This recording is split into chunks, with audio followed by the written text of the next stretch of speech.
Fellas, how do we bring the Broncos back to Broncos lore to when you guys played there? Oh, man. There's got to be a better relationship between the head coach and the quarterback. You can't be yelling at your quarterback on national TV. Nah, man, and I've never seen that before. I've never seen it either. I've never seen that before. So I would say it starts there because those are the two heads of the team, and everyone else is going to follow that. So that's got to be addressed first. And we address that, then we could get to everything else. Can that relationship be salvaged, do you think? Can Russell Wilson and Sean Payton? That's funny. We actually spoke about that, and I spoke about it because I think between head coach and player, I think that could potentially be salvaged if they sit down and have a man-to-man conversation. Now, player and GM contract, we're talking about the money he's being paid, and that may need to be reallocated to shore up other holes. That's another conversation. But I think look, Sean Payton's a man, Russell Wilson's a man. I think they can hash it out. What if Sean Payton? He probably's moved on already, but what if Russell Wilson walked into Sean's office and said, "Hey, listen, man, I'm going to give up some of my money up front. You give it to me on the backside." Look, you're shaking your head. Why are you shaking your head? I'm not taking no pay cuts. We talked about this earlier too. It's already hard enough to get the money. You know what I mean? It's a violent game. Yeah. Anything can happen. No one knows. I don't think any man should be taking a pay cut unless we were going on a championship run, and I knew that I was going to be here longer than what we know is going to happen. Well, I'm not talking about a pay cut. I'm talking about taking some money away now and give it to him on the back end. I guess. A deferment. Oh, yeah.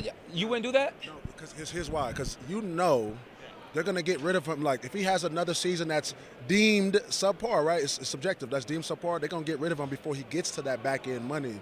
So, I mean, unless he really wants to stay in Denver, unless he say, you know what, I'm going to make it work. I made a lot of money. There's no way because they're going to get rid of him before he gets that. You guys are obviously pro player. You're players. This is why players can never run a team. That's true. I mean, we have to support each other. I mean, it's a business at the end of the day. They're coaches, we're players. I mean, we're going to look out for each other only when it's practice time and game time. Other than that, when it's time to go home, they have to support their family. We have to support ours. I totally agree with you on that. And I actually have another, point when it comes to that. It's right. These coaches, these teams, they find new players all the time, right? Our shelf life to make as much money as we can and to play the game of football is really small when you really think about it, right? They will find another quarterback, they will find another corner, they will find another linebacker, which they have, another running back. My time to make it and to really take advantage is a short window. So when Omar talks about taking a pay cut, it's like, why would I do that when I know the well will run dry at some point? And they're going to get another quarterback. And look, man, I told my agent that when I fired him. I was like, look, man, it's all love, but I have this short window to make as much money as I can, and I feel like I got to make a move, and I did. You mean to tell me you guys didn't save up all that money we gave you when I worked at Channel 4 and you guys came on our shows, man? Man, we made you guys rich. Yeah, man, I think I got a little bit left in the shoebox. I think I just a little bit. Just a little bit. I should have brought it with me. You should have. Should have brought it with me, man. That's good stuff, man. You guys are awesome, man. That's good. You guys should do shows together more often, man. Yeah. That's good shit.